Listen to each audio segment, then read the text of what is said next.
Chronicle of Akakor, Akator, Dorado, Los Negro, City of Gold.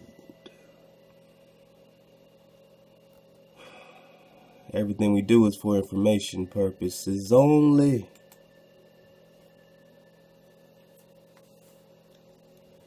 And love to the family, man, that sent me this great link. We have so many great researchers. Love to all y'all, you know what I mean? So, a good brother out there dropped us this great link. And this coincides a lot with the link that we were breaking down already about this Estebanico. Esteban the Moor from Morocco. As in Morocco. So they're going to depict this little kid, you know, looking nice and frosty, you know. But he was the first. He was a Moor, the first, they said, non-native. What did they say? Estebanico served as the main guide. So this Moor was the main guide. This Moor from Morocco was the main guide for a return expedition to the southwest. Spaniards believed that he was killed in the Zuni city of Hawiku. We're going to get into how he was killed. We're going to get into that document that's in our library. We working on it, y'all. Thank y'all, man, for the love. We're working on it. And we know how important it is. And you know that this is our dedication. We are dedicated to you, to your flow. And we're doing it. And, yeah, we're going to get into this Estebanico. Now, in this document, praise the Creator. You know, I stumbled on this about a week or so ago. From the city of Mexico to the Grand Canyon of the Colorado and the Buffalo Plains. Now look. Of how they killed the Negro Stephen, cities of gold, Esteban Stephen at Cibola. Cibola. How did they kill Stephen? How did they kill the Negro? How did they kill Estebanico from Morocco?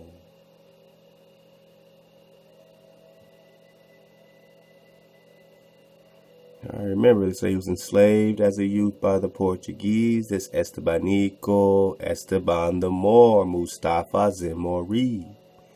He was one of 4 survivors among 300 men who explored the peninsula. By the late 1528, the group had reduced to 80 men who survived being washed ashore at Galveston Island after an effort to sail across the Gulf of Mexico. So, I mean, hey, he was a survivor, man. He was a survivor until 1539. So, of course, according to them, he died at 39, but no one saw him get killed. So, did he die? Is the question at that time. We know he made it to the promised land because we're only talking about Cibola. We're only talking about Hawiku. Now, he died in Hawiku, remember? And this Hawiku is located in the Zuni Cibola. Now, we're still looking into the Zuni before it led it to some hijacks, but we're talking about Cibola. Remember, we had to dock up the Forbidden Cities, and we know this series is merging with our Forbidden series, Kalelu series, quite a bit. We're in that same book, The Forbidden Histories of America. And when they say Cibola, well, we get it nice and big. And we see the same Cibola. Land of Kalelus or Cibola.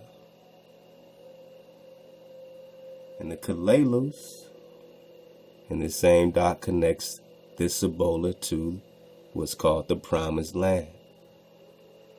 And they try to hide it under code words like Roman Jewish, when we have already discovered as researchers that Roman is Roma and Romani is India. So when they refer to Roman or Romani or Roma, they're referring to India. And of course, this Jewish is a hijack. It is only Israel. So it is an Indian Israelite. Remember the Voynich manuscript, how they say, oh, it's the stylized Indian, Hebraic Indian. An Indian Israelite colony and Native American, what they're calling legend. Now they're saying something occurred, this earthquake occurred, causing the source waters to return to the underground, subsiding day by day until 1000 AD. Now you got these migrations, what they're calling Anasazi and whatnot, you know, down into, the Tenochtitlan situation, you know what I mean? But we're just talking about Joshua. We're just talking Joshua. Now keep all this going. Keep all this flowing. Cities of gold. We're talking Sivola, Kalelus, the land of Kalelus or Sivola. Okay. I like the flow. So again, love to the fan band. Nuka Hiva is what the bro wanted us to see. Alright, Nuka Hiva.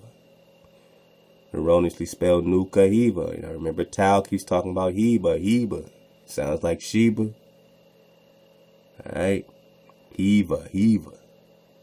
Alright, I mean, this shit can go either way. You can be talking about Shiva and the whole Canaan fallen angel situation, which seems to be the case since they were destroyed. We could just referring to Sheba. You know, I mean, so I'm flowing with y'all.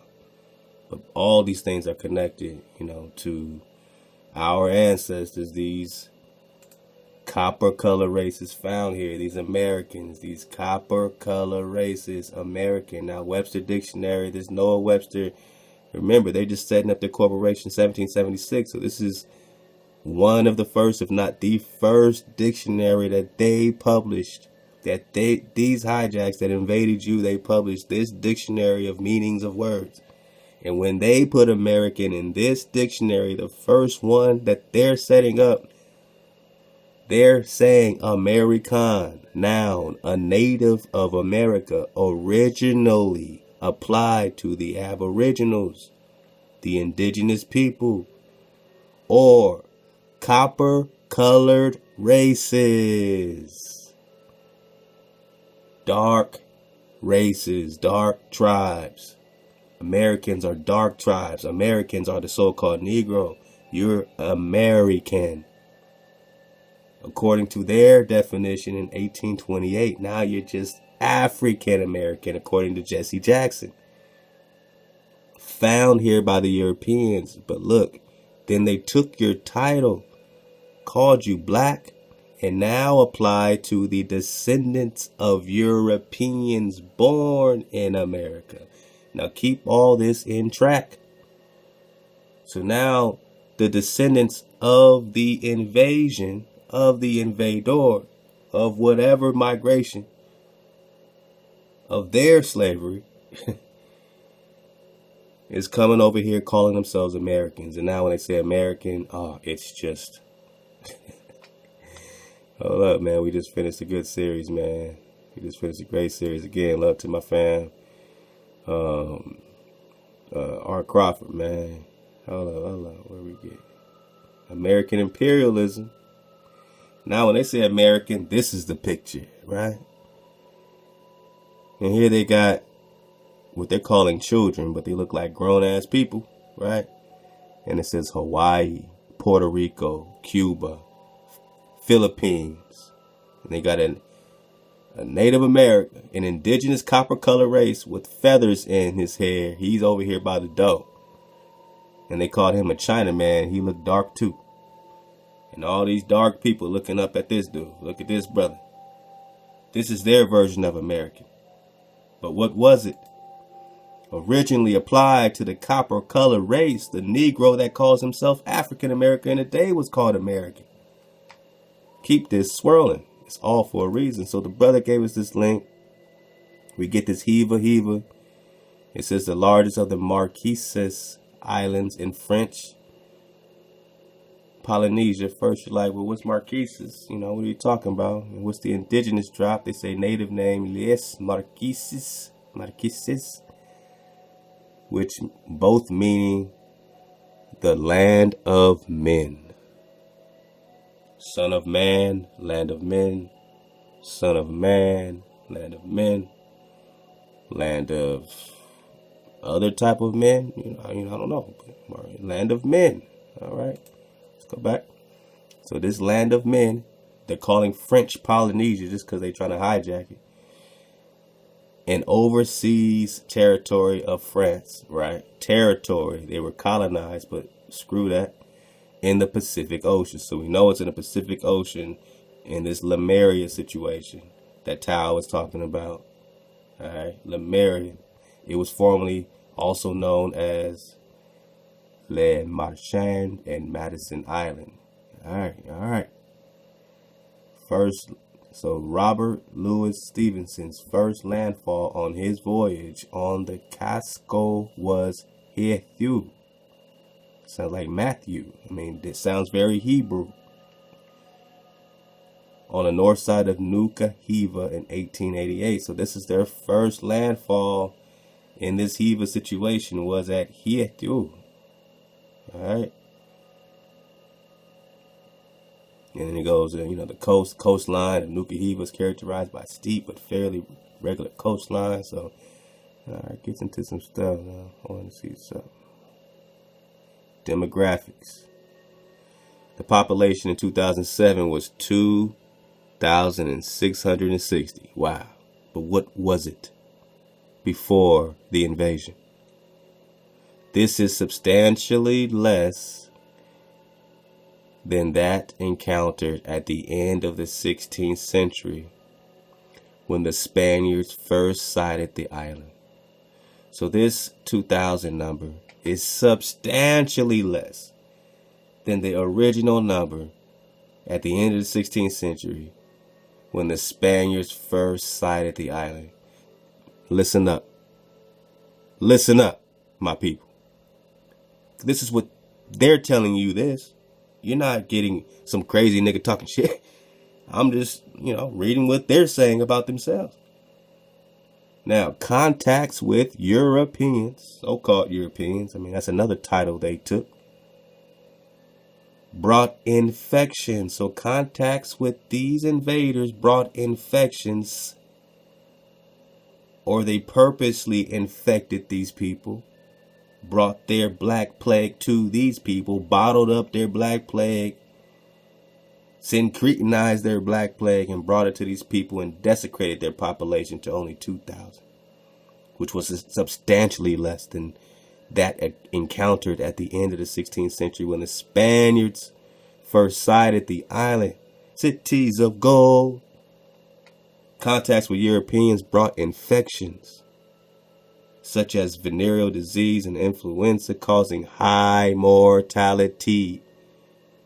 That is destruction. That is parasitic invasion and destruction and disease, dis-ease for their perpetual servitude, according to the 1452 Papal Bull Diversas. The population is primarily Polynesian with a small proportion of Europeans, really, at the 2002 census. So what was the drop? What was the population originally when these Spaniards first sighted this island? When these Europeans first sighted this island? What was it originally? Was it Polynesians and Europeans? No, it was an American, a native of America, originally applied to the originals. Copper color races found here by the European, then diseased by the so-called European, but now applied to the descendants of the so-called European who was born here after they desecrated you into high mortality. Eva. Alright, man. Let's go. Let's go, man. So yeah, man, Esteban died in Hawanaku. a North African slave assigned to Fray Marcos de Niza expedition, was the first non-native. We know he's a brother. We know he's a Estevanico the Moor from North Africa. So even his, oh, he's black, so you're black. No, no, no. He's non-native. As a Moor, he is non-native. As a Moor, he is non-native. To these people in their land and their birthright, he is non-native to their birthright. In Hawiku, in Cibola, he is non-native to this land of Cibola. He was the first non-native Esteban, Stephen the Negro, Esteban the Moor, the North African slave. That's what they're calling him. Was the first non-native to visit Hawiku in 1539. He was killed when he unwittingly, when he did some dumbass shit is what they're saying. He had no wits about himself. When his dumbass alarmed the tribesmen, not the Zuni, because then they say the Zuni came later. So when this dumbass, what they're calling him, an unwitted dumbass, when he alarmed the indigenous people with their decorations that symbolized death. So it wasn't very smart for him to bring death to Hawiku, Cibola. It wasn't very smart for Esteban the Moor to bring death to Cibola, Kalelus, to bring death to Hawiku, Cibola, Granata, Cibola. Here's that Marcos Niza, what they call Marcos de Niza. I mean, this is all here in documentation. This is a hard PDF to get, man. So left to Selma. Alright. It wasn't very intelligent for Estevanico to bring death. Remember they talk about the waters subsiding. So this is just a depiction of how the waters, were all in that area, how they slowly got drew back into the underground, they said. Let's get it again.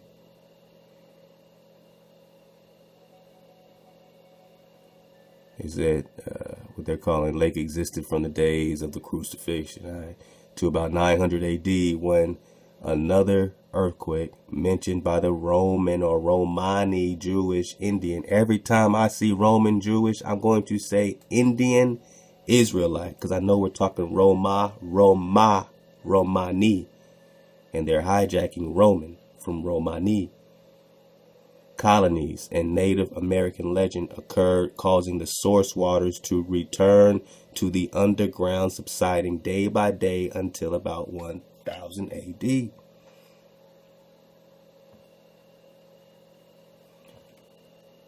The old Latin maps are just perfect, are just too perfect of a match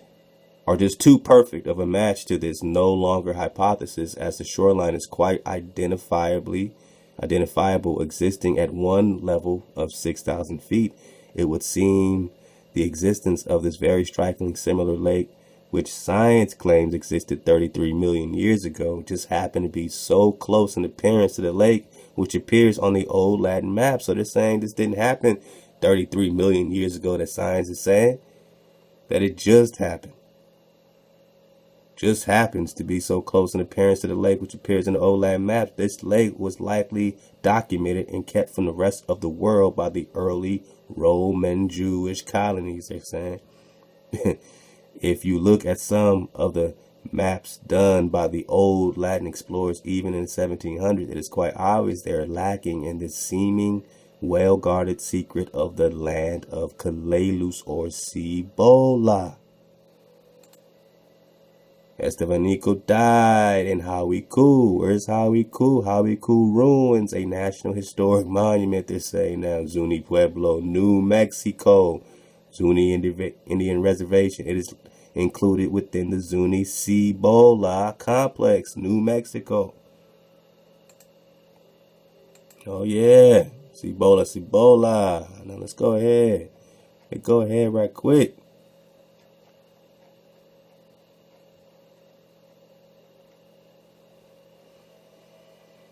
Oh yeah, I can't wait to have our library, 2.0, man. It's about to go really, really down. The Roma, Roma, Roma, Roma, Roma, Roma, Roma, Roma, Roma. Meet the Roma. 2,000 years ago, the first Indians to go to Europe. The Roma were the first Indians to go to Europe.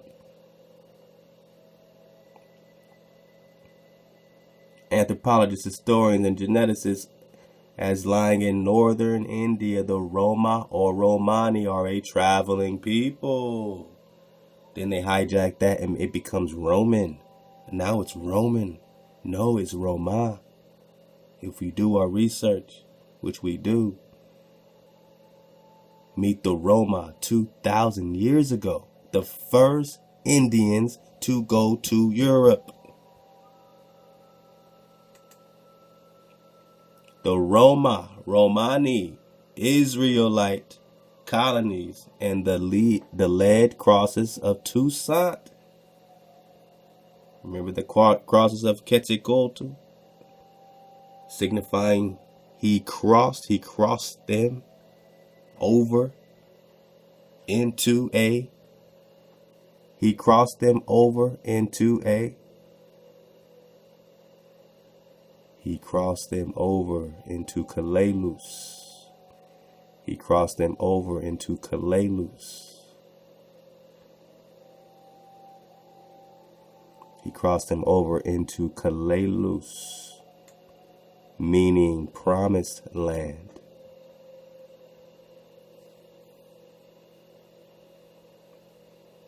How does Quetzalcoatl play, you say? What does it mean? What does it mean? I mean, yeah, man, very interesting, man. They got these artifacts. They say inscriptions not shown above and found on the artifacts have been translated as following. Let's go back. We're just talking Roma, India. We are in the third India.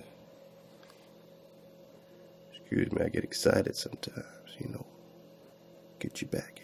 We are in the third India, people. The three Indies. Who is Prester John? Get ready for a beautiful Prester John marathon coming right at you, man. Now that we're tying all this great stuff. These are depictions of, certain artifacts. You see a couple, circle cross situations, We know that. We know we got all that here. You know what I'm saying? So what's the indigenous truth? The inscriptions not shown above and found on the artifacts have been translated as following. On the cross arm at the left is a profile of a head with the words Britain. Britain just means covenant. Albion, Jacob. In the center is another head profile with the words Romans, Atin, Theodore. Remember Theodorus, Theodoric. On the other right is another profile with the words Gaul, Sin, Israel. All right. On the vertical beam of one of the lead crosses is the inscription, Councils of Great Cities Together. Let me get it bigger for you. There we go. Remember. All right. Here we go. Councils of great cities together with great 100 soldiers. AD 800, January 1st. This is what you don't know. This is what they didn't show about what's going on in America and the people in America. The copper-colored races found here by the Europeans, according to their 1828 definition in their first dictionary. AD 800, right here in Kalalus, the promised land. Cibola. We're only talking Utah. We're only talking New Mexico. We're only talking Four Corners. We are born over the sea to Kalelus. This is the inscription on this artifact from 800 AD. We are born over the sea to Kalelus, an unknown land where Thoth Sylvanus ruled far and wide over a people. Theodore transferred his troops to the foot of the city Rhoda, Rhode Island, Rhoda, and more than 700 were captured. No gold is taken away. Theodore, a man of great courage, rules for 14 years. Jacob rules for 6. With the help of God, nothing has to be feared. In the name of Israel. That's the inscription. The second cross has the following inscription: Jacob renews the city. Jacob renews the city. Remember that depiction we found of this Cambridge doc of your man, my man, Jacob the Knight. Yes, the Jacob being discussed as a knight in Ezekiel's chariot. Imagine identity in micrography decoration of the Ashkenaz Bible. And then they go into, Jacob wearing his armor, human figure. The decoration identifies the human figure as Jacob, which may illustrate the verse Ave Yaakov, meaning mighty one of Jacob, or Jacob the Knight. They even had a picture up, and this is supposed to be Jacob in his full gear as Jacob the Knight. And it says at the second half of the 13th century. 13th century. I mean, okay, here we go. Let's go back. Let's not get ahead of ourselves. So the second cross with the inscription, Jacob renews the city. With God's help, Jacob rules with mighty hand in the matter of his ancestors. Sing to the Lord, may his fame live forever. The third cross yielded this inscription: from the egg, the beginning, AD 700 to 900 AD. Remember what they talking about, the migrations with the Ashkenazi. What was going on right there first? Nothing but the cross. While the war was waging, Israel died. While the war was raging, Israel died. These are the knights fighting for your promised land right here. Kalelus. All these lands into Jerusalem. Pray for the soul of Israel. May the earth lie light on thee. He adds glory to ancestral glory. Israel, defender of the faith. Israel reigns 67 years. Wow. The next inscription, Israel the second rules for 6. Israel the third was 26 years old when he began to rule. Internecine war. To conquer or die. He flourishes in ancestral honor day by day. Man, are you feeling this? Have you heard about these inscriptions on these artifacts here in America? The next inscription, AD 880, Israel III, for liberating the Texas, was banished. He was the first to break the custom. So this Israel III, AD 880, for liberating the Texas, was banished. He was the first to break the custom. The earth shook. Fear overwhelmed the hearts of men. In the 3rd year after he had fled, they betook themselves into the city and kept themselves within their walls. A dead man thou shalt neither bury nor burn in the city. Before the city, because he broke the custom of where, they were trying to establish their own customs of a dead man thou shalt not bury nor burn in the city. Before the city, a plain was extending, hills rung the city. It was 100 years since Jacob was king. Jacob stationed himself in the front line. He anticipated everything. He fought much himself. Often smote the enemy. Israel turned his attention to the appointment of priests. We have life of people widely ruling. Let's get one more. The inscription reads AD 895, an unknown land. Would that I might accomplish my task to serve the king. It is uncertain how long life will continue. There are many things which can be said while the war rages. 3,000 were killed. The leader with his principal men are captured. Neither but peace was sought. Nothing but peace was sought. God ordains all things. Wah. In an article I found speaking of this fine, titled A Jewish Catholic State in America, Israelite Kingdom in America, Jewish Catholic State. Come on. Dodge the hijack. Come on, you can see it. Go right to it. It's called truth. It surrounds you. It tells some very interesting things that, in my understanding, bring many things into perspective concerning the very many rumors of early voyages to this land, America, copper-colored races found here. In the article, it tells of Kalelus, meaning promised land. Kalelus, meaning promised land. How does this connect to Quetzalcoatl and Huamak and Moses, Moshe, and Joshua and the Mexica, Mexico and Mosaka? Everything is connecting because we're talking about Mosaka. We're talking about these particular Russes, Theodore Rus. We're only talking Rus, which is Russia. Everything is connecting. Hawa. Kalelus, meaning promised land in one sense, and or Kalix, which is the land of America. And tells of Septimania, which is Lower France, they're calling it, but you just got the drop. Over here, what else are they calling France?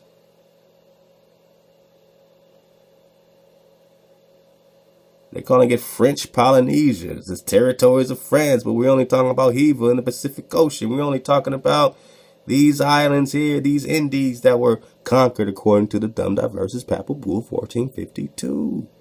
Subjugate the enemies of Christ. Put them in perpetual servitude and take down their kingdoms. And all they shit. All we're going to get into Stephen the Negro, man. This is only part 6. We just building. We just getting started. Kalelus, meaning promised land. Lower France. Montreal, Canada, which existed, French Canada, which existed in about 700 AD, it reads. The Kalelus records speak of Theodore Rus. The Kalelus records speak of Theodorus as the leader of many people who leave the Romani lands for Kalelus. So India to here. India to here. This is one of the Indias, Prester John of the 3 Indias. Let's go. Get my water. Doing back-to-back drops, man. Let's go. 775 AD. So this is real rap, man. This is what they're calling, all this period. We don't even know what happened. It's just some primitive people here doing some primitive shit.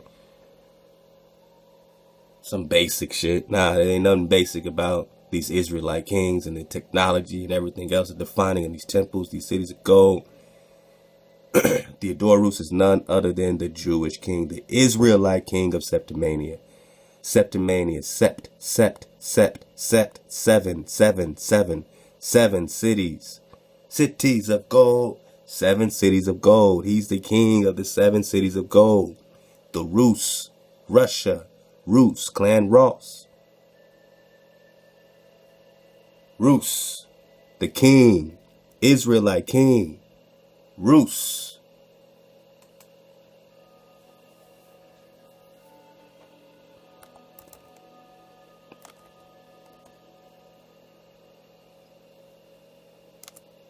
Rus,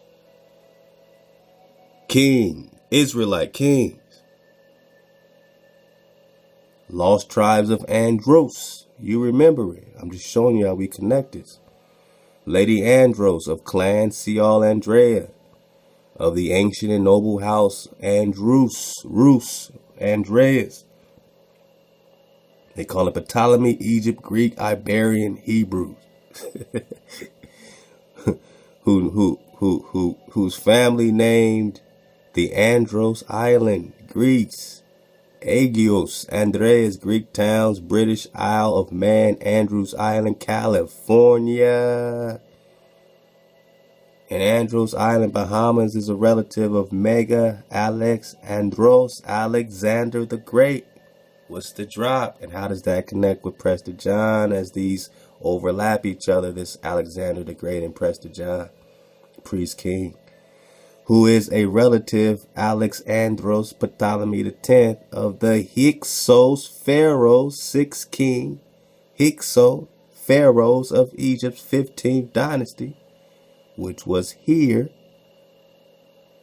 Kings of Greece, Spain, medieval Europe. All right, man. All right. Rus, kings of Jerusalem. What are we talking about? Of the house of Andreas, from the race of Saint Andrew, and the kindred of the kings of Jerusalem. Kindred of the kings of Jerusalem are the Ruses.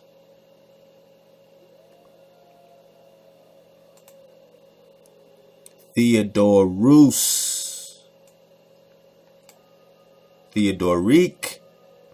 king of Septimania, the 7 cities. Theodori, Ameri. We're just talking Kalalus. Alright, I know we got this before, but we got to keep repeating this because this is such secret history that we need repetition to break the spell. Great warrior Davidic princes of the time of Charlemagne. On the death of his father, Makir Theodoric. Makir Theodoric in about 765 AD. Nehemiah Theodoric becomes the Western Exarch. Remember the David Soslands and the Babylonian exarchs? The kings, the Israelite kings during the Babylonian captivity, the exarchs are just the kings. The leader of all the Jews. Exactly. The exarch is the leader of all the Israelite king. Who is the priest king? The priest king, the Prester John. And if you're a priest king, then you're a Prester John. They didn't call him Prester John. He didn't call himself Prester John. It's a priest king. He was a Dawit. He was a David. Leader of all the Jews, Israelites, of the revived Western Romani Empire of Charlemagne. We got to get into the Charlemagne because he pops up all over the place. 775 AD. Nehemiah Theodoric reconquered the Ame'rican Empire of Kalalus, the Promised Land, Cibola. That is where Estevanico died, in Cibola, the first non-native to even get in that spot. Is because he had the medallion. How did he get the drop? And no one saw him die. Kalalus was ruled by Sylvanus Totexas. We got back to this Totexas. Solomon the Builder is Sylvanus Totexas. It's Solomon the Builder, the hereditary by seed ruler of the former Israelite ruled Romani colony. So he's the seed of the previous Israelite kingdom ruled Romani India colony. Kalalus was founded in 1st century BC by the Babylonian exarch, or the Israelite kings during this captivity of Babylon, known as Sylvanus Ogum or Sylvanus Brabos, Solomon II, Babylonian exarch, Nasi of Mara, ruler of Sumer, Somerset in Britain, a great Romani Israelite ruler. soldier and ancestor of the Swan Knights. And when we talked about Prester John and the Knights Templar, and he talked about the treacherous Templars, there were two different Templars and different knights. Melanated knights over here, melanated knights over here. Remember all, you know what I'm saying? You see old pictures of St. Maurice, you know, and all that kind of stuff. And, you know, you see them all knighted out. And St. Maurice is none other than who?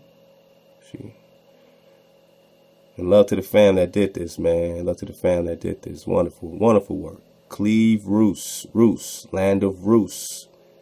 And the princes of Rus, Ross, Russia. This is from the writers, tripwatch.com. It shows that the Rus were part and parcel with the Franks, Normandy, in forming the Knights Templar. And this supports my findings that the Franks and Russians were from the same stock of peoples, the red ones. Bang. Body bag, as they say. Wow. Man.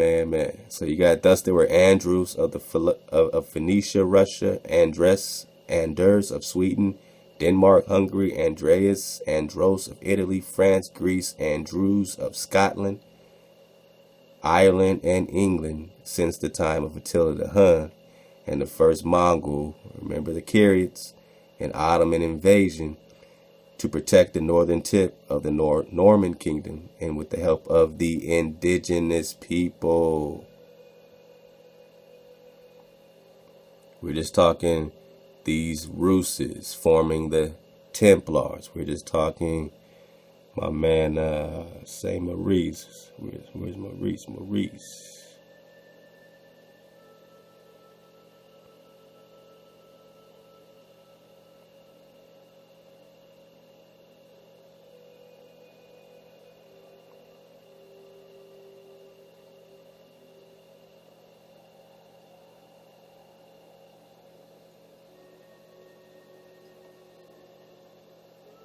Man, this is some great recon. We're going to go through this like from top to bottom, man. We have to. They even talk about, my fam Jesse Benny, we talk about the papyrus.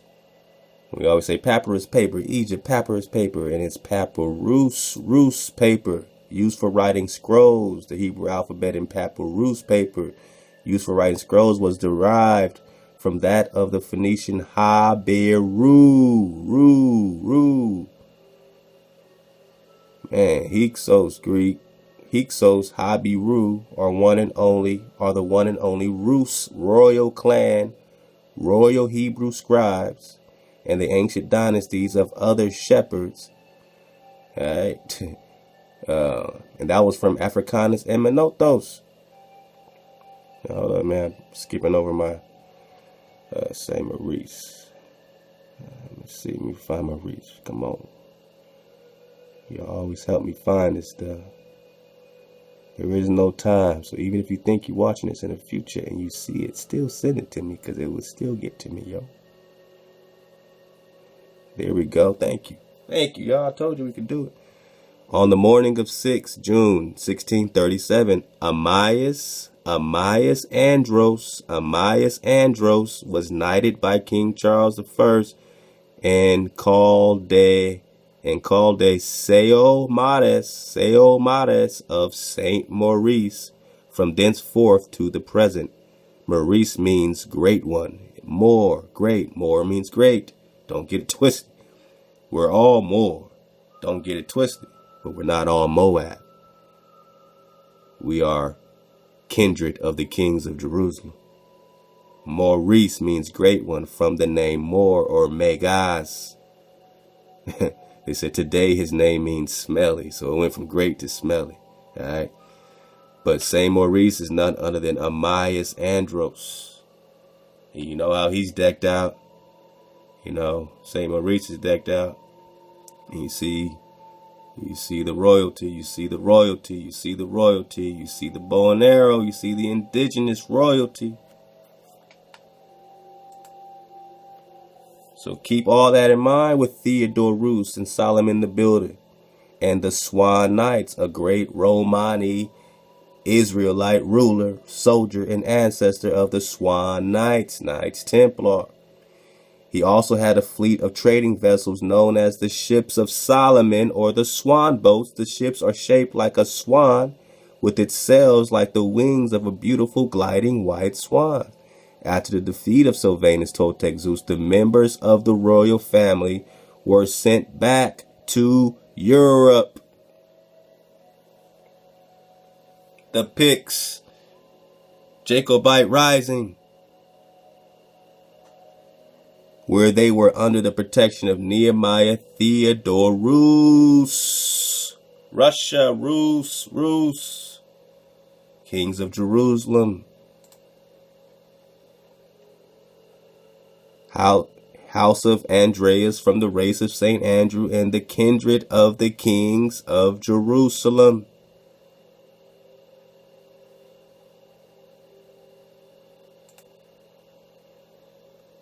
Royal family, same thing, royal family, knights were sent back to Europe where they were under the protection of another Rus, this Rus.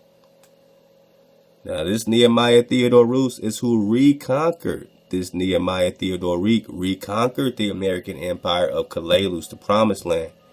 He reconquered it again when his ancestor, he got hijacked from Solomon the Builder. What did it say? After the defeat of Sylvanus. All right, so Solomon the Builder was defeated. Then the members, were sent back to Europe where they were under the protection of Nehemiah Theodorus, who later reconquered it in 775. Facts, man. Facts. And his family. The legends of Ogier the Dane, son of Godfrey, Kadrod, and Dun de Mayence actually refer to Tuatha de Danann and Dunan, who were also known as Mananan or Maine of America. The Irish legend of Regamon also alluded to this family. Now we're just talking Danann. And what does it say right here? Alright, Andreas, kindred of the kings of Jerusalem, but it also allowed Andros to marry outside of Sial Andreas, this particular sect of the royal family. These two houses, Sial and Dan. Dan. So they linked up with the house of Dan.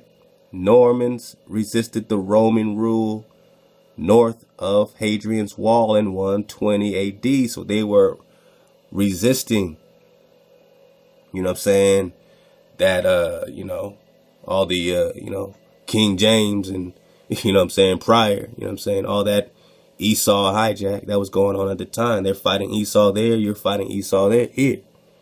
So here we're talking Roman in terms of, that particular, Esau hijack that was here and there.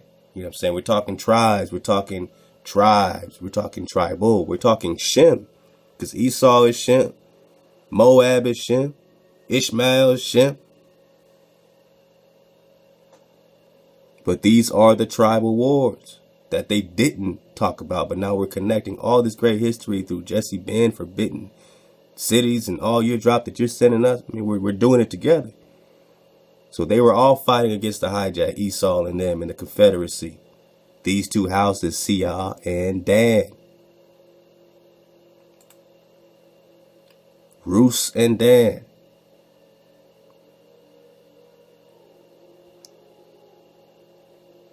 The legends of Ogur and Dane, son of Godfrey Kadrod the first, or Kadrod, and Dun de Mayence actually refer to Tuatha de Danann or Dunan, who are also known as Mananan or Maine in America. The Irish legend of Ragamon also allude to this family.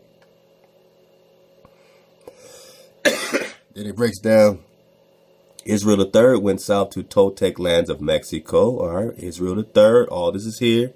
And his grandson, Makhir Ame'rican, Mixcoatl of the Toltecs, was the grandfather of Tolpizin. Israel VII, Edwal, priest of Quetzalcoatl. How does Quetzalcoatl play? Well, apparently the lineage that was already here of the America, and that's why when you look up Amérique in their first dictionary, Amérique is only referring to the copper color races found here all around this Amérique, Israel, copper color races, Israel. Was the grandfather of Tolpizin, Israel the seventh, Edouard, priest of Quetzalcoatl, who left Cholula for Rhode Island in 1000 AD. He rejoined the remnant of the Rhodans, who he led east and then back to Europe. And some of the Latin or Israelite Rhodans settled in northwest Spain. So now you got the Spain and the Moors in Spain. But not all the Moors are Moab or the same knights. Some were treacherous Templars. Now we're talking priest of Quetzalcoatl. And I said before, love to the fan band man Paco, who hit us with this drop, man. And I kind of stumbled on this last time. Oh man, where'd it go?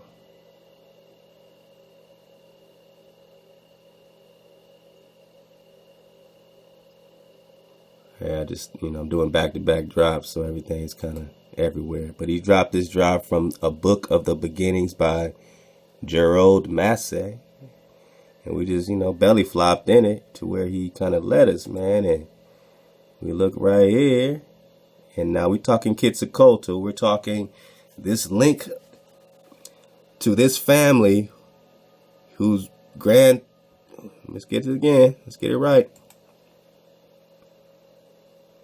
This Ame'rican, this Israel III, went south to the Toltec lands of Mexico, and his grandson, Mahir, or Ame'rican, was the grandfather of Tepilzin, Israel VII, who is the priest of Quetzalcoatl. That's the lineage. Now, who's Quetzalcoatl? Well, according to this great drop that we got to dig on, A Book of the Beginnings by Gerald Massey, he says, as Shu and Anhar in Egyptian mythology, and Moses and Joshua conducted their people with the solar orb. Remember, they're following this cloud, right?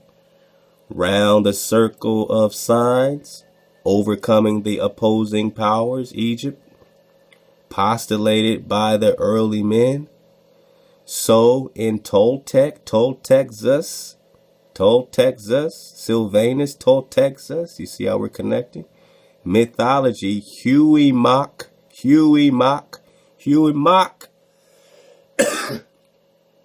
or Huey Matzine.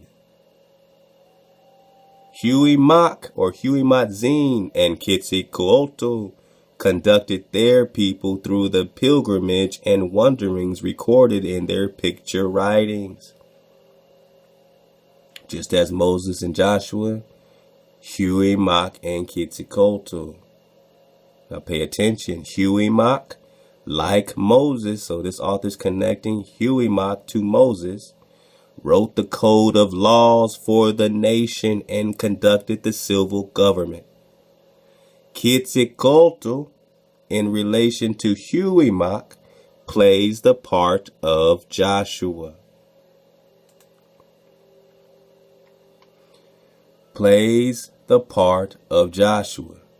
When Quetzalcoatl began to give the laws instead of Huey Mock, he sent a crier to the top of the mountain, to the top of the mountain of outcry. So, cry out, from the mountain, whose voice could be heard for 3,000 miles round. Joshua follows Moses as the leader of Israel and instructs the people to go up against Jericho, his mountain of outcry, and assail it with a shout that ought to have been heard at a great or equal distance, as it was loud enough to make the walls fall flat. The old red land, Huey La Palan, was the name of the original home in the north, from which the Toltecs migrated. How's that connected to the Hawaii-Ku? Their leader, Quetzalcoatl, who just got connected to Joshua, wore a long robe marked with crosses. Whoa, are those Christian crosses? Let's see. The sign identifies him as the one who crosses. What did Joshua or Quetzalcoatl cross them into? Quetzalcoatl attained the land of promise. Promised land? Kalelus? The promised land? Kalix? Cibola? And in his golden reign, an ear of wheat grew so large that one man could hardly carry it. Joshua led the people into the land flowing with milk and honey, where a single bunch of grapes was a load for 2 men. Moses is placed in a cleft of the rock while the Lord, Hawa, goes by, and the tradition asserts the print of his body to have engraved on the stone, visible to this day. So tradition says that Moses' body has been engraved on the stone, visible to this day. Is that the drop? The impression of the land or the hand of Huimak, who they're calling Moses, is likewise said to have been stamped in a rock. Then they go into the lion gods. Not only supplied the Hebrew with their mythical Moses and Joshua, the twin typical and transforming lions, the lions of light and the lion of darkness reappear amongst the 12 symbolic signs called totemic of the North American Indians. Lion God? We're going to get into this book of the beginnings, man. I just do a little intro on it. Love to Paco. Love to you, Paco, man, because we're just talking that drop. We're just talking Quetzalcoatl, right? Israel III went south to Toltec lands of Mexico, and his grandson, Mehir Ame'rican, was the grandfather of Topozine, Israel VII, Idwa, priest of Quetzalcoatl, or priest of Joshua, or priest of Huimak. Quetzalcoatl, in relation to Huimak, plays the part of Joshua. When Quetzalcoatl began to give the laws instead of Huimak, he sent the crier to the top of the mountain of Alcry. Quetzalcoatl attained the land of promise. Joshua attained the land of promise. Priest of Quetzalcoatl, who left Cholula for Rhoda in 1000 AD, he rejoined a remnant of Rhodans who led east.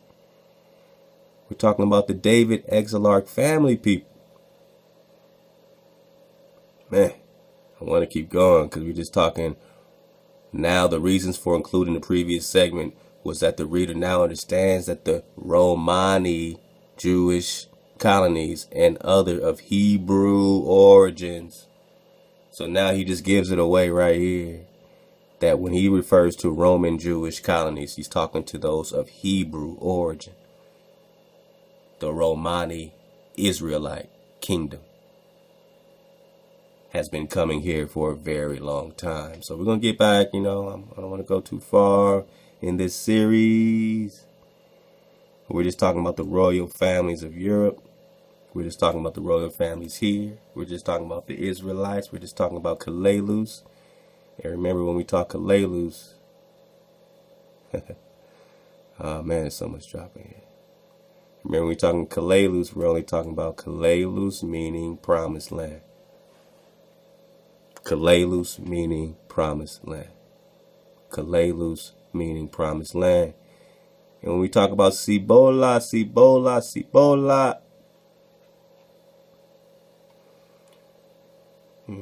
is over here in chapter 7. We got some of this before. We're talking about Septimania. We're talking about the mystical 7 kingdoms of what? Shambhala. Shimbala. Kingdom of Cibola. Not Spaniards. Not the Spaniards, sorry. It can't be a Spanish kingdom if the Aztec legend of Aslan and the Romani Indian Israelite Kalalus. No, you're not the Spaniards. All right. It just pisses me off that they even tried to put Spanish kingdom of Cibola. Because they what? Invaded it? And the 7 cities around Lake Capola. 7 cities. Cities of gold. Man, we're just talking about Sheba, Shambhala, or Sheba. Sheba. And how does that relate to the Hiva? The Welsh Anwen and King Arthur's Camelot in the land of Avalon, and many others such as King Solomon's mines in the land of Ophir and Moses' promised land. We're talking Quetzalcoatl, which means we're talking Joshua, which means we're talking Kalalu, Cibola, Septimania, 7 kingdoms, 7 cities of gold. Moses' promised land. We're talking the so-called Negro, and I'm talking to you. And I'm talking to the little homie in the back of the class with the headphones on. And we all say, body bag. Daniel, body bag for the illusion. We talking Sept. The Moses' promised land where he sent scouts who brought back pomegranate as evidence of having found it. Why pomegranate? We'll come back to that. Most of the places mentioned are located on some islands surrounded by an ocean or vast lake, in some accounts believed to have disappeared by sinking. Cities of gold. Atlantis, Lemuria, Heba, and or associated with the 7 peaks or 7 caves. Why? Because Akakor and these cities are built. This Akakor below, this Akakor above, this Akakor in the peak, this Akakor, below. Those cities are above and below. It is impossible. Is it possible that this place described above could all be one and the same place? Shambhala has been reduced to mythical status simply because it cannot be found by the Westerners' views of where it should be, in that India there instead of this India here, Cibola, New Mexico, where it should be.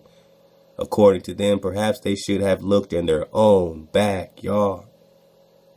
Oh, man, I'm just talking, man. We just talking Cibola.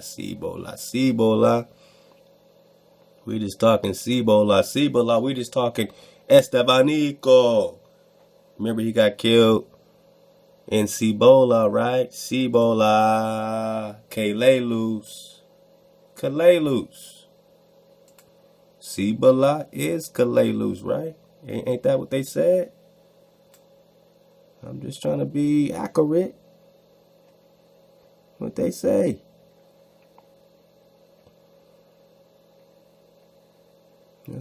Treasures of Utah. We're just talking Utah, okay. Alright. These maps lacking in this seeming well-guarded secret land of Kalalus or Cibola. Kalalus means promised land. We're just talking Cibola. We're just talking Septim. You see Septim? That's on my map above my head as well. And that is just 7 cities, man. 7 cities of gold, man.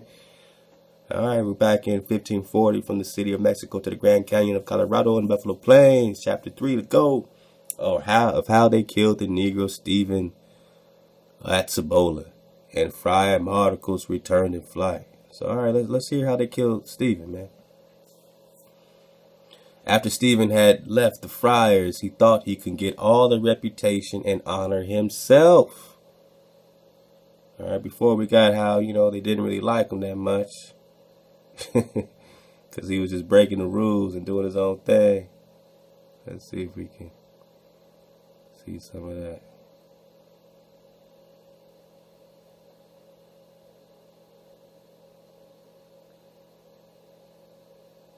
Yeah, it says, I forgot the page we were on. Oh, yeah, remember Mendoza. We're just talking Mendoza. You're going to hear him all throughout this. You're about to get that chapter 8 right now. You know, sometimes I just like to get this good layer first. All right. So we're just talking about the Negro. We're just talking about the Negro.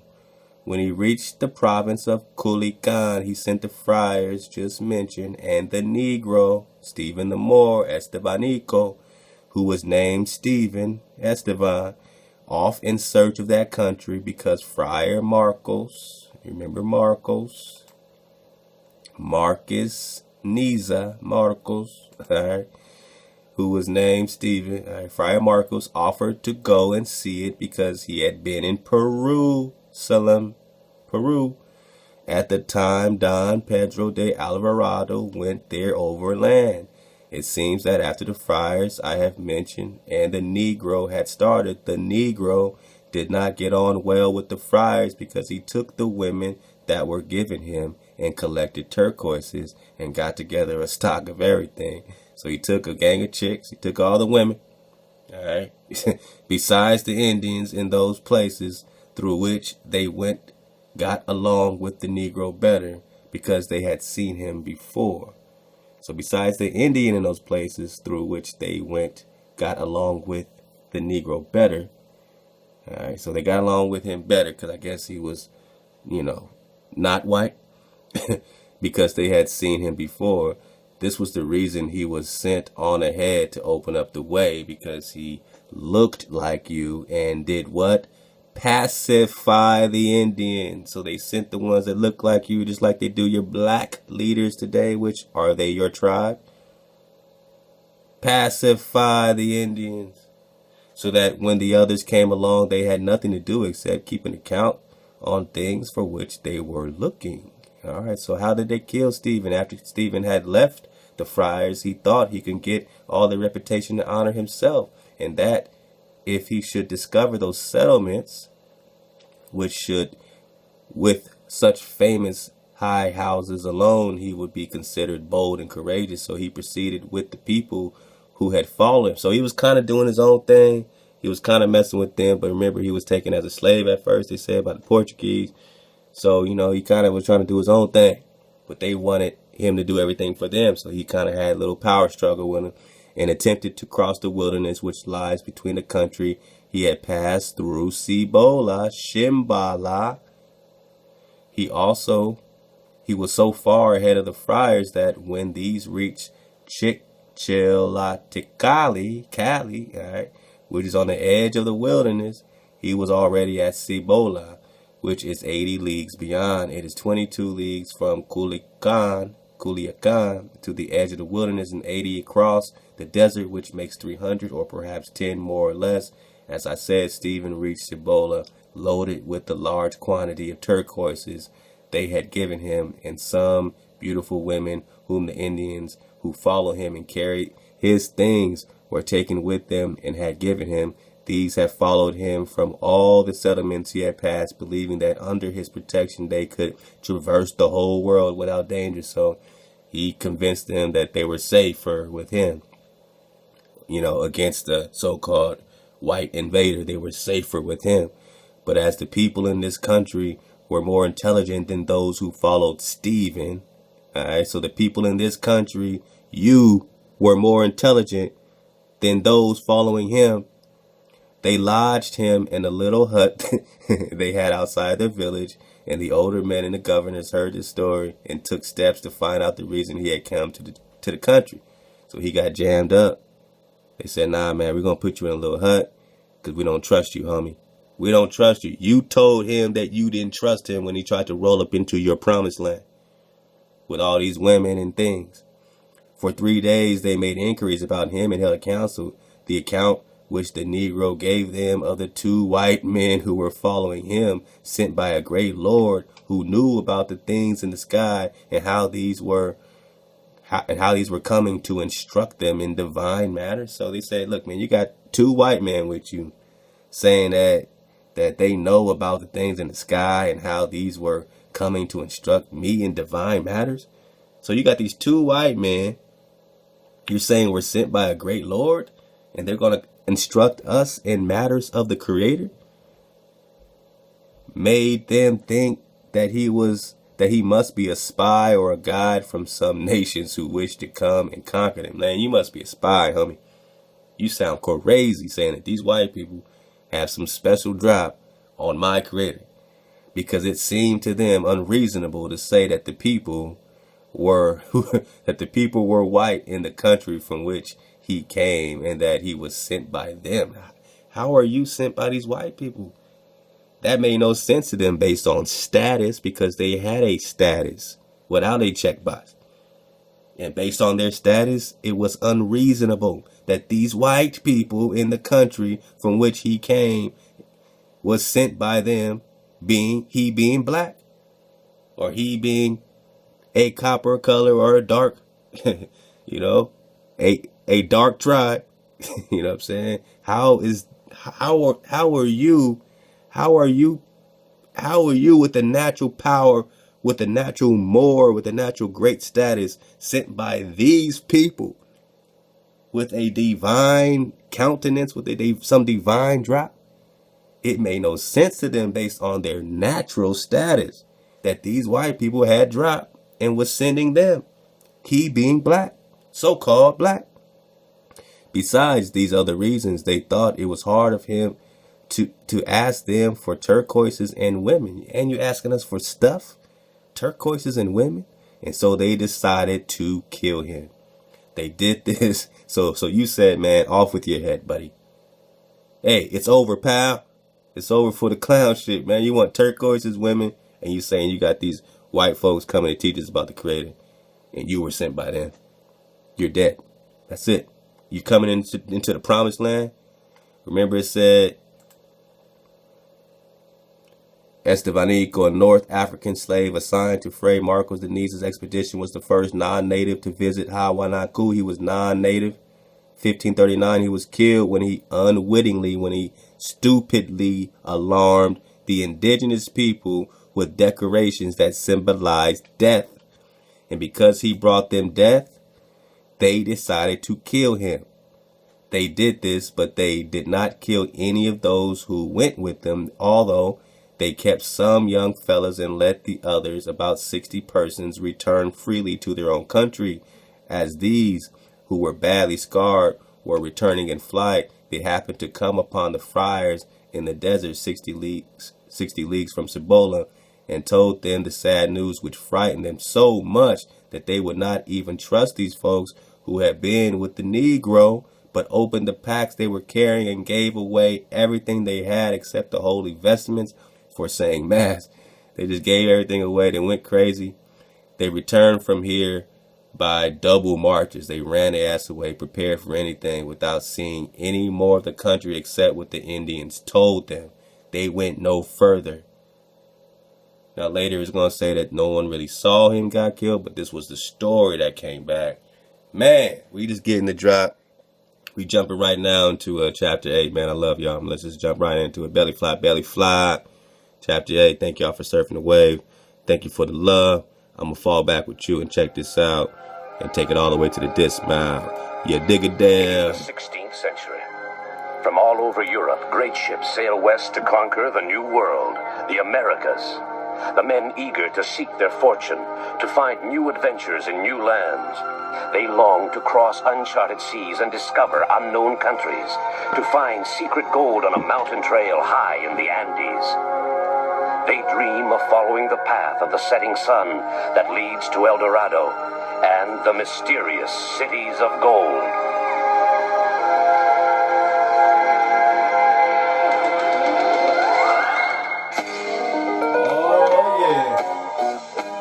Children of the sun, see your time has just begun. Searching for your ways through adventures every day and night.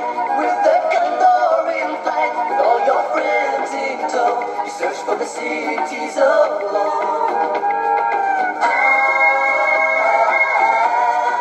Wishing for the cities of gold.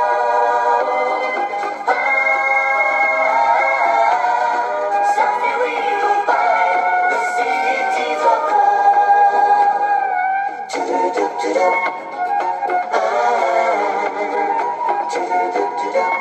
Cities of gold. Cities of gold. Someday we'll find The city of gold. Oh man, shit.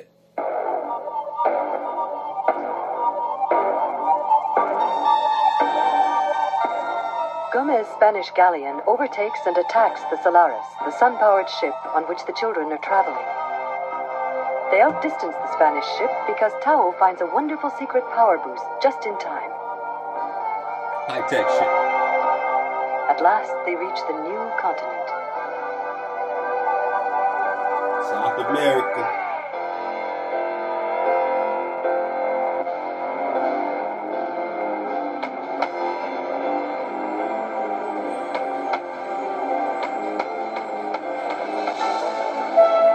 Remember it said it went to Peru, right? Peru. They went back to Shambhala. Wheel to starboard, steady she goes, steady. That's it. That's it. Lower away.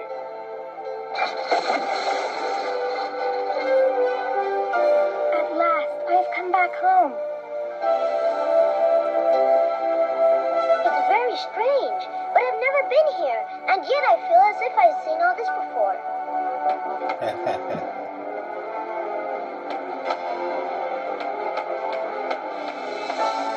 This ship is really unbelievable, fantastic.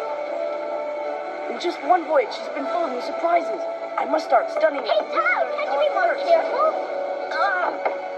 That must have surprised Gomez more than a bit. I should say so. All of a sudden, 100 horse shoot out. What if Gomez shows up I here? wouldn't worry. His galleon is very slow. Even if they're running before the wind, it will take them till tomorrow. You mean we could get some sleep? Sleep.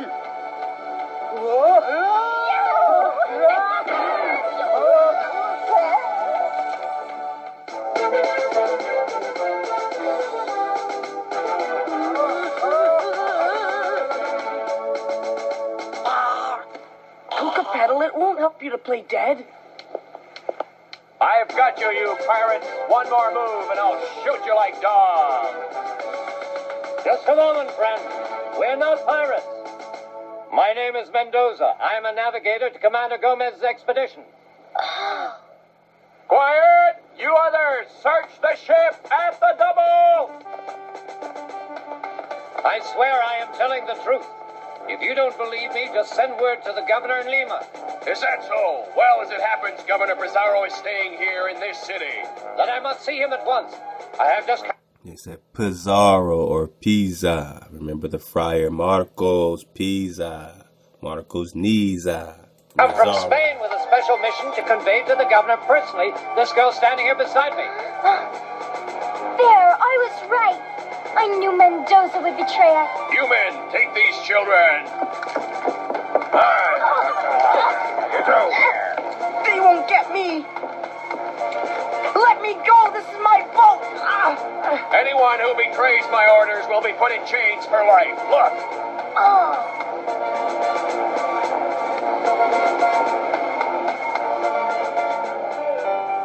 They already got the indigenous people, even though that was a hijack right there, you know what I mean?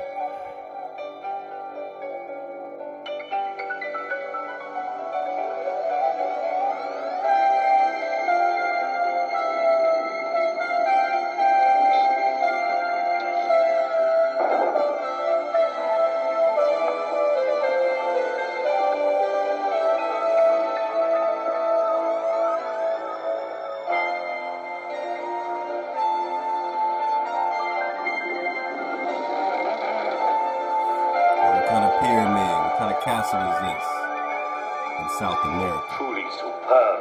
What magnificent brilliance. Wow. Like something out of a dream. Nothing in this world, honor, love, or patriotism, nothing compares to the splendor of gold. Excellency. I have returned, Excellency. Ah, it's you, Alvarez. What did you do with that Inco who tried to escape? I caught him. Here he is, Excellency. No one disobeys my orders. I depend on you to teach him a lesson permanently. Yes, Excellency. I have also brought you a man who claims to have just come from Spain. He says that he is one of Commander Gomez's men. What's that? One of Gomez's men? Yes, Your Excellency. He says that his mission was to bring you a young Inca girl. An Inca girl?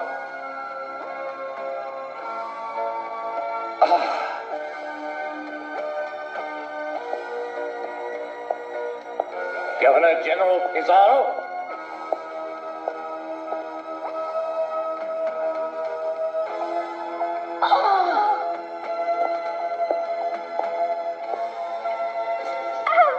So, this is the girl. I recognize you. You are Zia. You can read the Inca messages.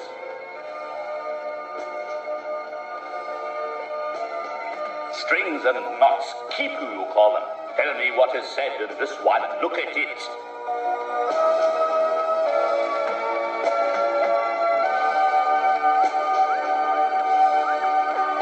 Don't give it a drop. Don't give him the drop.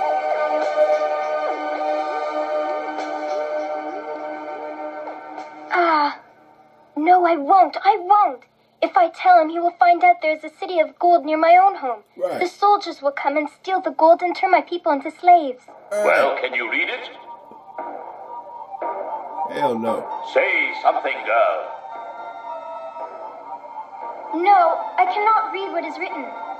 You're lying. I don't believe you. You are Zia. I know you. I know you can read the Golden Kipu. Read that one. Now, aloud. Alvarez. You can make people talk. You will make this child talk. Whatever it requires. You understand? Just a moment. If Your Excellency will allow me. Who are you? My name is Mendoza. Commander Gomez ordered me to bring this girl to you. Oh, and Gomez? Where is Gomez? That is a long story, Excellency. Our ship sank at sea. Only a few of us survived. Your ship sank? Then why do you interrupt like this? Answer. I have a way with children, sir. I'm perhaps in a better position to question this girl, Zia. She does know anything, I promise you she will tell me. Very well. We shall see if you're as good as you say you are.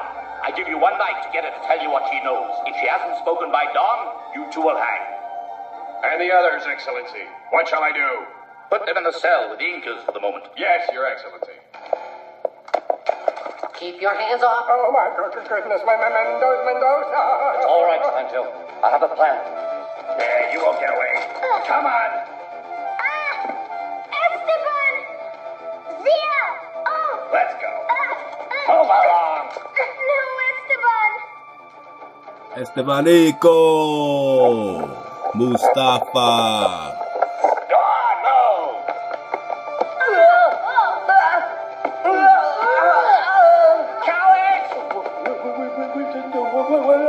Yeah, we're innocent. Release us immediately.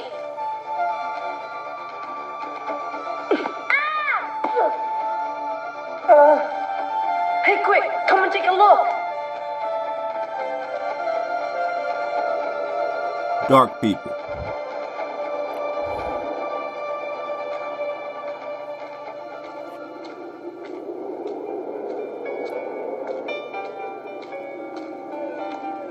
Look, Zia.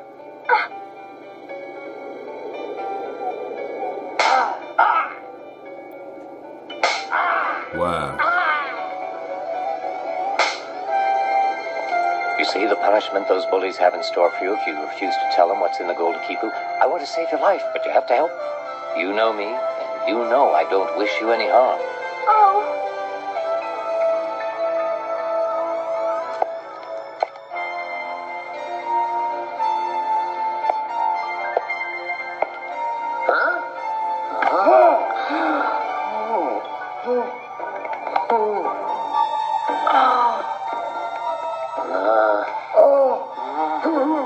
Who's to say that it won't be our turn tomorrow?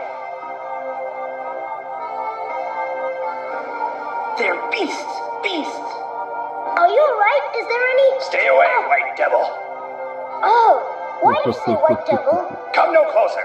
Oh, don't you lay a finger on Esteban. Pedro, don't! It's alright! But he... Calm yourself, my son. I know not who you are, but you must forgive him. Suffering has driven him mad.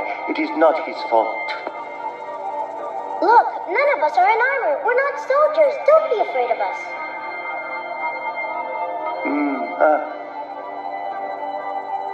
That medallion, where did you get it? Huh? Oh, I think it was my father that gave it to me when I was very little. I have only half of it now. It's meant to be the sun. A medallion representing the sun. Tell me, where do you come from, you and your friends? We've just come from Spain, Governor Pizarro's country. But I wasn't born there. I think I was born here, somewhere on this continent. But I don't know where. The symbol you wear has been handed down by our people for generations. It tells of the coming of a God who said...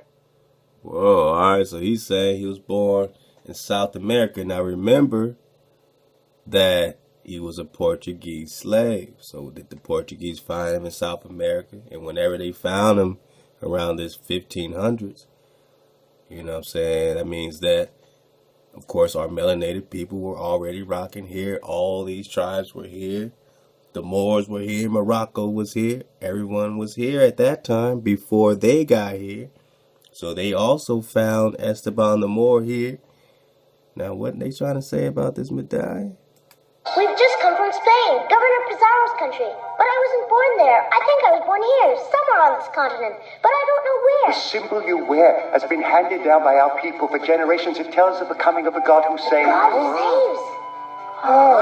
The Savior God of the Incas will come one day. The legend says we will know him by this sign. Well, it is not me. Savior God with the sun sign, child of the sun. Irvin Reed, body bag, king. And he said it a long time ago, I think in part 1, he said, man, is Esteban baby Jesus? Now the child who saves, wears the medallion, dies in Cibola, which is the promised land, but he's the first non-native. He gets killed by the indigenous Israelites there because he brings them decorations of death, which is Christianity, which is Zeus. Wearing the medallion, child of the sun. I mean, let's just go crazy. Is this Esteban Negro, the Moor? Is he the black baby Jesus? It's Esteban Negro, black baby Jesus. Let's go. It is a very old legend. You could not know it. Since time out of mind, my people have been waiting for the God with the white skin. He will come to save us and bring us riches. That is why when Pizarro first arrived here, we welcomed him like a god. But instead of saving us, he stole from our temples and killed our brothers. He's not a god, but a devil, in love with gold. But that medallion proves our God has come to us, you. Oh! So, young Lord, give us a sign. Fill us with new hope. Save us. White Look baby at that. Jesus, All of a sudden, black Esteban's baby their Jesus. God. Now that's pretty good. And they say white skin, that ties into the Montezuma thing. And that's how they are spinning it. We know he's Esteban Negro the Moor because we got recon and we got a recon team, Drop Nation. So that's really black baby Jesus tying into their black Mary. Remember, the Pope has the black Madonna, black Zeus. Remember, this is all about melanated Egyptian Atlantean gods, fish gods, Babylon gods, Baals, Kamashes, melanated gods. Black baby Jesus Esteban Negro. Whoa. Shh. Listen. What's that? It's me, Mendoza. Are you all right? Mendoza. Shh. Zia! Where's Zia? The soldiers locked her up in the tower. A prisoner in the tower? Don't worry. There is a way we can escape. Pedro. Huh? Yeah?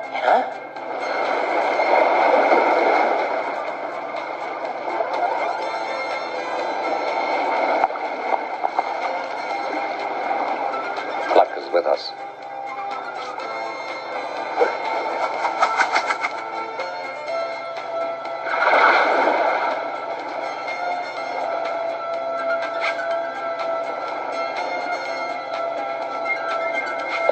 accept.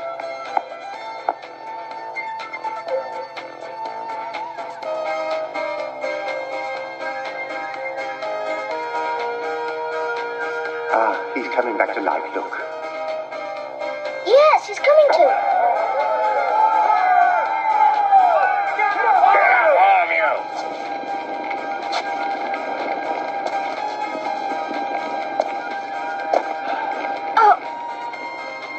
Quick, we must hurry. See to all the prisoners! That's the gunpowder stores are on fire. It's explode. Prisoners to put it out! Oh, that's I'm Mendoza's gonna show y'all something that they do real slick. Now in this shot, they colored her in, you know, much browner than they did before. You remember, right? So just remember, you know, they just slide it into a couple frames. Go. Quick, we must hurry.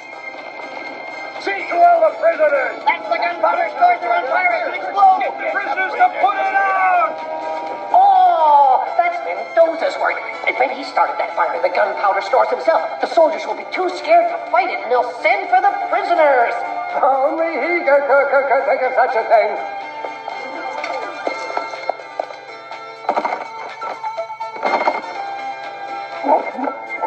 Come on, everybody out. You needed to put it a mover. Whatever you want.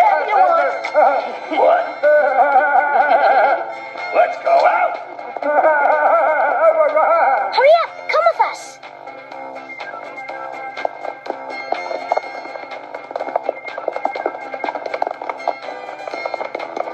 Leave him here. He's too old. Soldier, you need every man you can get. All right, go on. Climb buckets, move! By the great horses of hell! Have to save Zia! I have an idea! Follow me! Come on, Tao!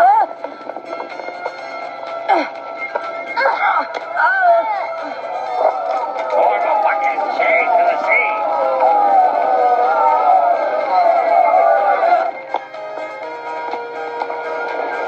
As fast as you can this way. Look, there's a boat down there.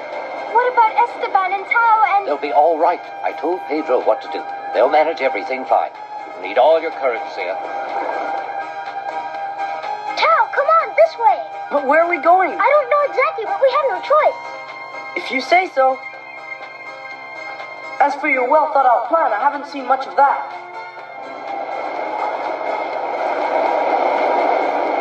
Now what do we do? We're on the seashore and there is nowhere to hide. Don't let a little thing like that stop you. Just do what I do. Here goes. And a 1, and a 2, and a 3.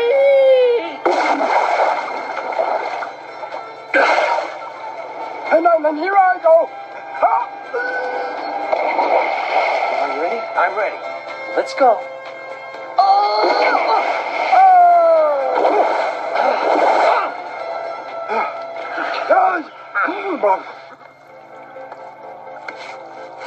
Esteban, be reasonable. At least answer me. Yes, you may be right. I'll think of a plan as soon as there's time. But now, come on!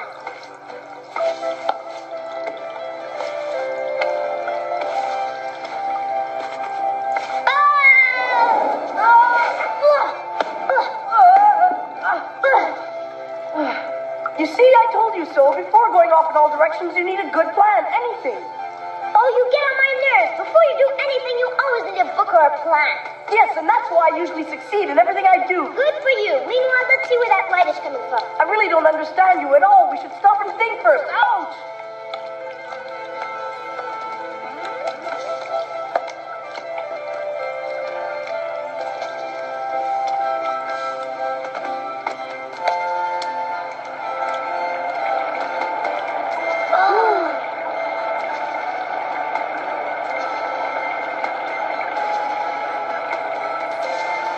This time, I'm afraid we made a little mistake. And there's no way back. Which just goes to prove it's better to make a good plan first. If I'd listened to you, we'd still be back at the prison working out that perfect plan and we wouldn't have done anything. Oh, you're not being fair, Esteban. Who managed to get the magic ship to work? Was it you?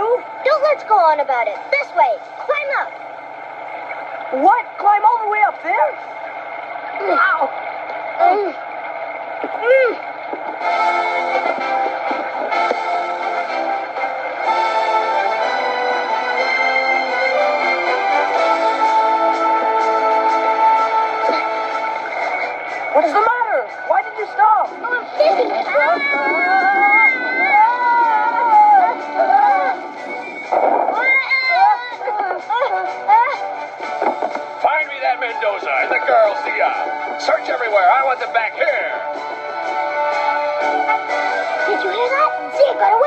we going to do now? Help, jump! Only one thing to do. Let go. Here I go!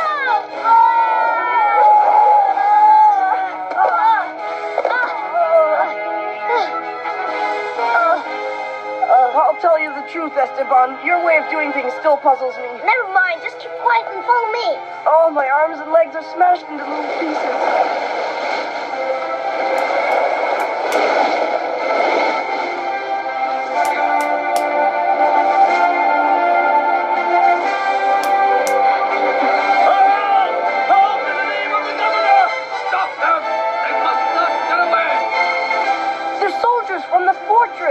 No time to lose! Stop! In the name of the governor! Oh, stop! Halt! I order you to halt! Oh! Blocked! That rock is much too high. No good! They've got us cornered! Oh! This way! To the left! This time they can get away.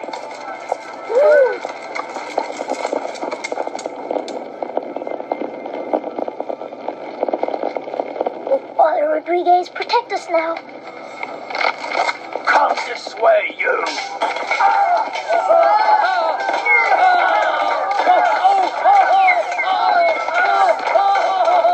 Back to the west!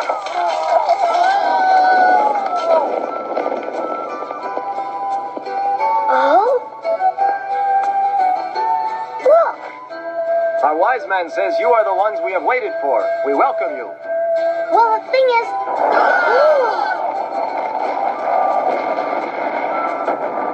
The gunpowder stores!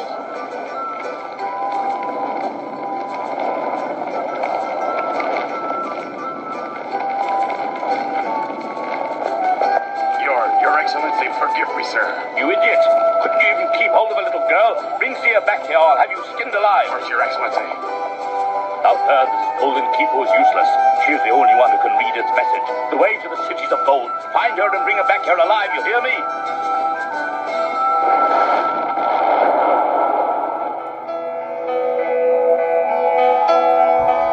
You know they really relied on a little Inca girl. You know they had a little black girl, a little Negro girl running around. They're here! Esteban and Tao escaped too! Hooray! Oh, we were so afraid and we were worried. Where were you? Oh, see ya, Esteban! Hooray! Oh, Kookaburra, am I glad to see you again. Were you a good bird? Don't be cross with me, children. I mean, I thought you were right behind me. Us. I thought you were arrested. No, Tuhaca and his Inca brothers rescued us. I will now go back to my village over there to the south. Be careful, Tuhaca. Goodbye, Esteban. May fortune be with you. We will meet again soon. Farewell. Bye-bye, Tuhaca. We will meet again soon. Goodbye. Goodbye.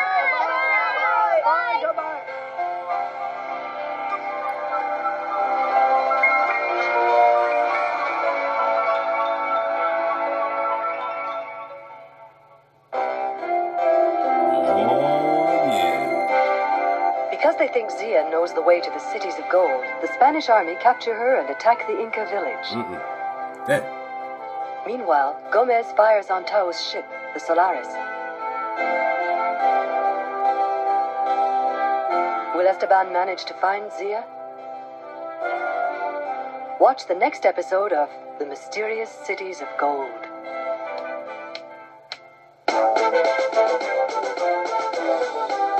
Cities of gold. Hey. In the 16th century, poor people in Europe heard stories about the fabulous riches of South America. Some of them set off bravely, eager to explore this new world. The most famous of these was Francisco Pizarro.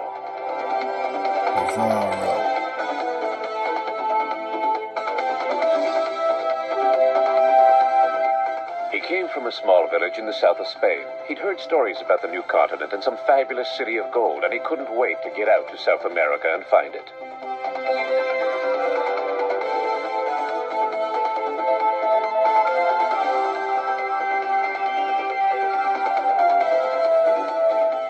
he arrived with his crew of rough soldiers, he landed on the Pacific coast of the rich empire of the Incas. Pizarro had a mere 180 armed men, but they had with them horses and firearms. And the Incas had none, and that was to be their undoing. They fought bravely to defend their homeland against these strangers, but Pizarro was clever. Y'all really think he rode up with 100 people and took off a whole civilization? Instead of taking on the thousands of Inca warriors in an all-out battle, he decided to go straight for their king.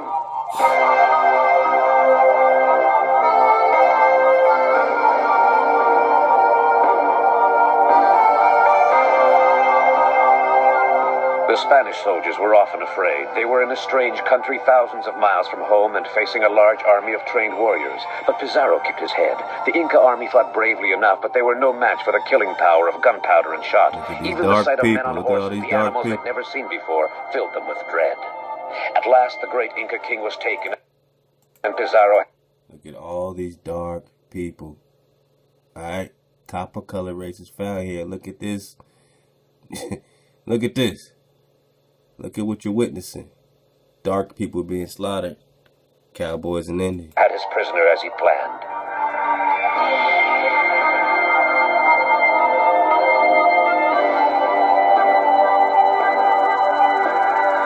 The king offered the Spaniard a deal, a pile of gold reaching up as high as the ceiling of his prison cell in exchange for his freedom.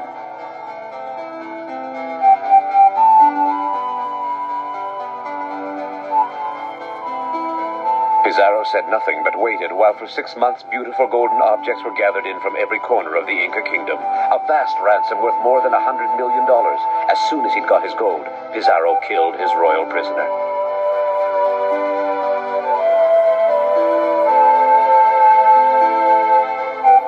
So he killed the king, the high priest. He was a cruel and greedy man, but a bold general who kept control of an empire with a handful of armed soldiers. He met his own death at the height of his fame, murdered by one of his own officers. After Pizarro, many adventurers from all over Europe followed him to the New World, fired with their own dreams of fame and fortune. All right, that's 1535. All right, remember, this Estevanico died in 1539. All the same shit. Dreams which so often ended in ruins. Goodbye. All right, Till man. next time. Till next time, man. Cities of gold. All right, man. You know, we're just making our dismount. We're back in the Chronicle of Akakor. We're on page 21, the second catastrophe. All right. Terrible is the tale. Terrible is the truth. The chosen servants were still living in the dwellings of the gods. 100 years, 1,000 years, the sacred request has been forgotten. Its script has become illegible. Their servants had betrayed the covenant with the gods. They lived beyond all bounds like animals in the forest. They walked on all fours. Crimes were committed in the light of day, and the gods were grieved. Their hearts were filled with sorrow for the wickedness of men, and they said, "We